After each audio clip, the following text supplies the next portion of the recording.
So Chapter 5 Season 3 has been a wild ride, and I personally have been all for it this entire time. Boss cars are insane and the game is really hard? Okay, I'll figure out a way. Boogie bombs are dominating the meta? No problem. My certified Nitro Fist strategy has been nerfed? I'll adjust. My certified Nitro ramming strategy has been nerfed? I'll adjust again. But then this Magneto mythic came along, and that honestly made me want to stop playing this season. I dove into ranked and grinded that for a while, played some reload, but ultimately I came back to pubs because I have finally figured out how to put these Magneto users in their place. I don't like items that absolutely dominate a meta, where if you don't use them, you are at a severe disadvantage. For a while, this is how I viewed the Magneto mythic, and I am here today to show you how to never touch it and destroy those who do. First things first, we need to break down exactly why this weapon is so extremely powerful. Well, its power. It does 95 damage per hit, and it also hits through splash damage, meaning a direct impact is not even required. It also has a knockback effect, which can single-handedly be the killer if you are near a wall or corner and are just being pushed into it. It'll also automatically like and comment on this video for you, as well as subscribe to the channel with notifications turned on so you don't even have to think about it. Incredibly overpowered. On top of this, it has an anti-gravity effect while you are shooting with it, allowing you to float in midair, giving you the perfect vantage to use against people. And it also gives you a low gravity effect like flow barrier when you're not shooting with it to help you move around very fast when you have nitro or through one of those nitro boosters. So it can be very difficult to counter, but it does have one big weakness. And the absolute biggest thing that we're going to be exploiting is that the Magneto users like to be fairly close to their target. Now we're not talking shotgun range here, but not far off. Picture 5 to 25 meters as ideal, because it is very easy to hit your enemy that way. If you have a little momentum, you can use it to float by and evade their fire pretty easily. So the entire foundation of our strategy will be to keep our distance.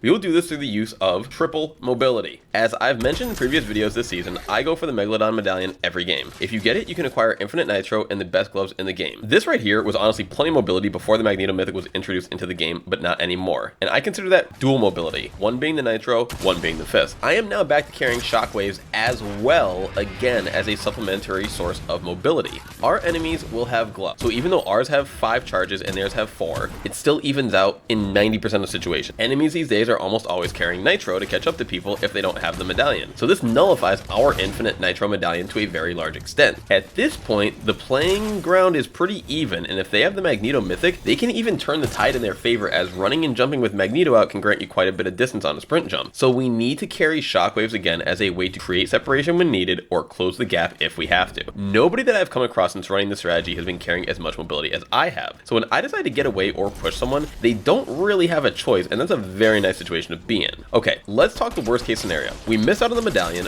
What should our exact loadout look like? Well, for my 2 weapons of choice, I'm running either a combat shotgun or Thunderburst SMG, and my main weapon is the heavy sniper rifle or the DMR. The breakdown for this is pretty simple. I want a long range option to pick at and abuse Magneto users or anybody really. This also helps me start off medium range fights with some solid damage before pushing into finish with whichever closer range option I choose. I know they're nowhere near similar guns, but to me the combat shotgun and Thunderburst SMG both fill similar roles. Neither is ideal super up close, and it's very hard to put much damage on from very far away. But in that medium range, hip firing, just kind of dancing around your opponent, is where both of these weapons really shine. If you ever do need to get right up close to your opponent, you should be carrying, as the third piece of your inventory, Nitro Fist. Self-explanatory at this point, they're great mobility and their combat potential is amazing with both their aerial and their grounded options. Check out the video that we posted a few videos ago on how to use the Nitro Fist and their exact kind of combat strategy. Like, we have a lot of nuance with that. Not going to go into it here. Check out that video if you'd like to. And yeah, they're just very good with movement and with combat. You're leaving a lot on the table if you're not using Nitro Fist. The next slot is kind of up to you. I'm either taking EMPs or Flowberry Fizz. EMPs for obvious reasons. Cars are everywhere and they can help you just flushing out someone who's behind cover or in one of those kind of standoff situations. If you're watching me on this channel, you likely know how much I love EMPs. We've been pushing them for this entire chapter. Flowberry Fizz is a great option too because, of course, carrying a heal is nice. I know a lot of people feel very uncomfortable going with a no heal loadout, but I do it quite a bit, and given how much healing the map has to offer with Slurp Cactus, mending machines, and just all the loot, I am fine to pick it up and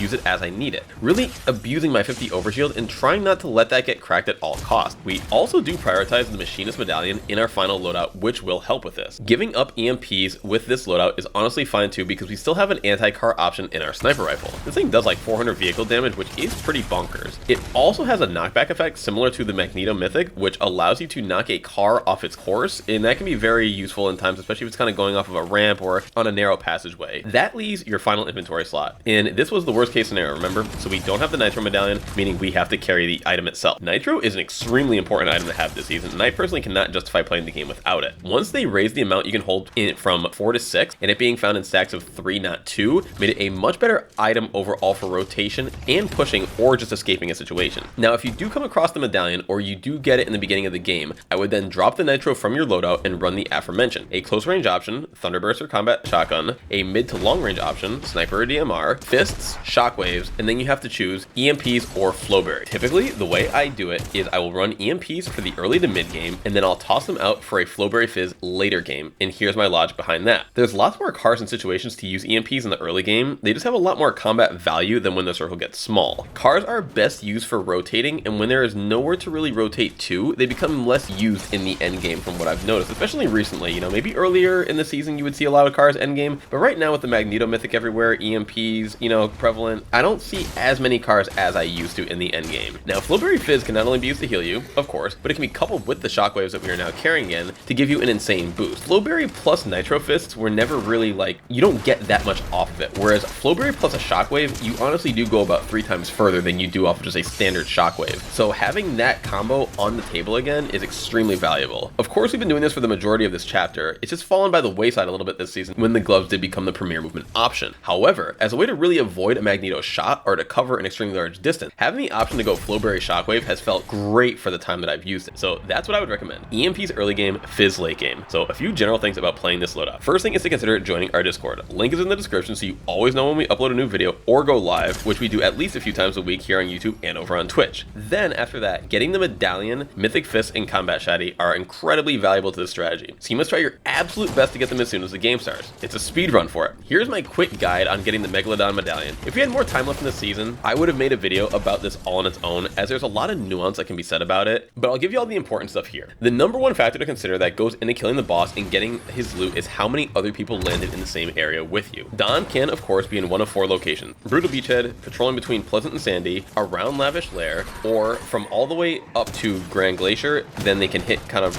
around Reckless Railway and then down to Mount Olympus, and they kind of like do a little circle and go right back around. So in my experience, he's at his home base of Brutal about 50% of the time, and then there's a random chance splitting up the other 50% throughout the other 3 locations. So, you know, about like 17% of the time he'll be at the other locations on the road. So for all intents and purposes, we will have a home strategy and an away strategy depending on where the boss is. When Megalodon is home at Brutal Beachhead, the gameplay is much campier because there are way more places to hide. My strategy at this point is to kind of speedrun the boss, but to only get the party started, as I say. Get some guns, get some movement, heal up using either heals on the ship or Slurp Cactus around the POI. But if you do take that route, make sure to rush back to the boss, as it can be killed very quickly compared to previous seasons. Stand in a way where you're limiting your angles against you. Take down the first meter of health on the boss to the stage where it transforms and cannot be damaged for a moment. At this point, the bots will be targeting you and the people will want a third party. So lay back and let the chaos happen. Once you can, take out another solid chunk of the boss, half of their remaining health, or maybe like 25% total. Do the same thing again. Back off, be ready for a third party. And when I say back off, I mean for like, 10 seconds or so. Let the chaos ensue. Like, we're not gonna try and sit here forever though. And then once you get your final chance, go for the last 25% and be ready to rush the loot. You can kill the entire second half of his shield with just a single Thunderburst clip on an SMG, so it can be done very fast. I typically try to pop a Nitro before finishing him, as they last for 20 seconds, and that is more than enough time to kill him and get the loot. Once he's down, be sure to switch to pickaxe so you can spam use and grab his medallion immediately, as this puts the most important piece of your puzzle in the inventory. You cannot replace this anywhere else. You can find gloves elsewhere, and worst case scenario, you somehow miss out on the gloves here. If you can couple the medallion with a supplementary set of gloves, just like a purple pair, that's almost just as good as having the mythic gloves. Not quite, but almost. So always go for the medallion first. Then be sure to switch to your movement slot and grab the glove. Then switch to your shotgun slot and grab the shotgun, then get out. I view them in order of importance like that. Medallion first, then gloves, then shotgun. If you don't feel confident in your switching ability in the heat of the moment, which is very understandable given the chaos that can ensue, consider leaving 2 open inventory slots before you rush the loot. You do this before you kill the boss ideally. So when you run over, you can pick it all up with just your pickaxe out. You have to be accurate though, so crosshair placement will be key here. Then you want to piece it. Just get the hell out of there fast as you can, because you really have no idea which footsteps are AI and which aren't. Anyone could be crouching around any corner. From here, you want to go over to Sandy and you want to visit Hope in the last building on the eastern side. She sells both a purple sniper rifle and shockwave grenade. Sandy is very often taken in by the first or second storm, so be sure to get there quickly as possible, since it will kill the NPC and she does not come back, so you cannot buy the stuff from her if she's gone. If she does die,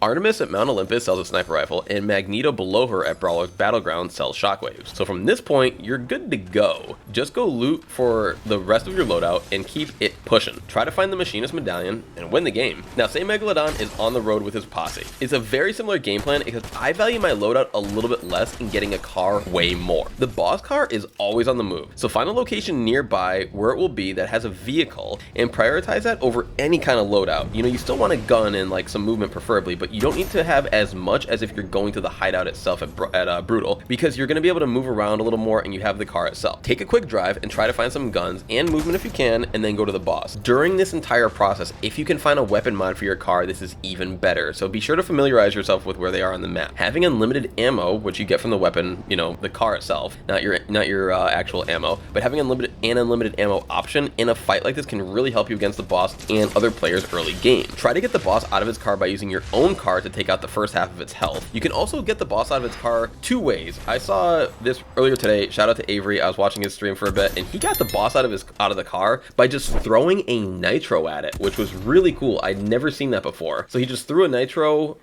you know, the item, and it just got out of the car. Never seen that. Very cool. My version of that, which I've done many times before that, was throw an EMP at it, disable the car, and the boss will get out of the car there. So you can do that if you don't want to go the traditional route of simply damaging it, which is what I usually do with my car if I can get a turret or a grenade launcher. Then once the boss gets out of the boss car, I will then steal that car and finish it off with the grenade turret. The main reason why I steal the boss car is so somebody else doesn't come along and do it. If I feel like if you don't do it, someone else is going to come along and take it, and now you have to fight somebody in a boss car, and that's a little bit annoying early game. At that point, you're going to pretty much have to destroy the car to kind of be safe enough to kill the boss yourself, unless they get sidetracked and go kill somebody and go like chase somebody, which can happen. If say there's 3 people and you're fighting the boss kind of in the middle of nowhere, and 2 of them kind of go fighting elsewhere, and the boss doesn't have a ton of health left, just kill the boss and get out of there, or then kill the boss and then go third party them. You know, you only want to be worried about the third party when it's visible, when it's obvious. Like if you can kind of steal the boss, and then other players are going to come and interrupt, and at that point, you know, you just got to Fortnite it up and then take care of business, you know. But from here, it's the same plan as before. Go to either Sandy or Mount Olympus, whichever you're closer to, and then when playing the rest of the game, I'm just always on the lookout for Magneto users and doing my best to keep a distance from them. Don't forget to get the machinist medallion as well. You know, usually it's been gotten by the time we get our medallion, so I don't always hunt down that machinist right away. I like to get my loadout secured, and then I will go get the machinist medallion, because at that point I feel a little bit more secure in running a no health loadout, as I said before. But yeah, we kind of thought of this strategy yesterday, and I played a good bit doing so. We went back and I counted 18 matches with 6 wins, which is 33% win rate over that many games, and that is without a doubt my best results that I've ever noticed, you know, counting over, you know, just like a few game sample size. So I'd say this strategy works pretty well as long as you're confident enough in your long range weapon. And if you aren't, maybe now's the time to do it, because with the Marvel season coming up in a few weeks, who knows how many crazy items are going to be in the game. Always knowing that you can pull out a long range option to not get too close to some of this nonsense really does help. But yeah, use the background footage of today's video as your guide. I feel like I did a good job showcasing the playstyle that's necessary to pull off this kind of loadout. If you guys have any questions about what's been laid out here, please let me know. But if you are all as desperate as I was to actually have some fun with the rest of the season, then I think this loadout will help you make it happen the way it has for me. If you made it this far, I am truly appreciative. I know I go on for a long time in these videos. Please like if you haven't already, comment what you think about this playstyle, and we will do this again soon. Love you all, and we'll see you next time.